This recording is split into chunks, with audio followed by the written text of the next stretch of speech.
এই দেখুন বন্ধুরা, এটা হচ্ছে পায়রা পাখি। এগুলো কিন্তু আমার বাপের বাড়ির ওখানে। তো এগুলো কিন্তু চাষ করেনি, আপসেই এসে এরা রয়ে গেছে।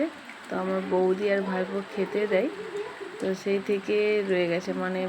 বৌদির বাপের বাড়িতে একটা পায়রা ধরেছিল বৌদির মা, তো সেটা আমার ভাইপো বায়না করে এনেছিল। তো সে থাকতে থাকতে অন্য পায়রারা এসে রয়ে গেছে। এই দেখুন, এটাকে বলে ভুঁয়ে লুটুন। এটাকে মাথা নাড়ি দিলে বেশ কি সুন্দর ডিগবাজি খায়। তো আমি দেখুন ধরার চেষ্টা করছিলাম, কিন্তু আমি ধরতে পারিনি।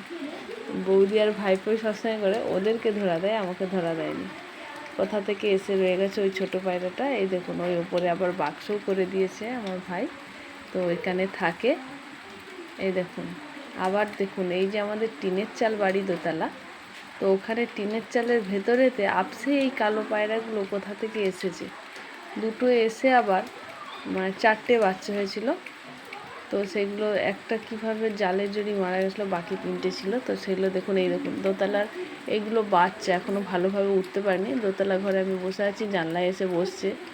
ওদেরকে হাত বুলিয়ে আদর করার চেষ্টা করছি, কিন্তু পালিয়ে যাচ্ছে। এই দেখুন, আমার বৌদি আবার ধরে ফেলেছিল একটাকে। এই দেখুন, ওরা থাকে, ওরা কোথাও সারাদিন ঘুরে টুরে খায়। সকালবেলা হলে এই মেজমাদের চালে আরে থাকে। তারপরে আমার ভাইপো জেঠুদের ছাদে ফাদে খাবার দিয়েছে, তো খুব একটা খায় না। এরা কোথায় উড়ে উড়ে খেতে চলে যায়, আবার চলে আসে, আমাদের ওইখানেই থাকে।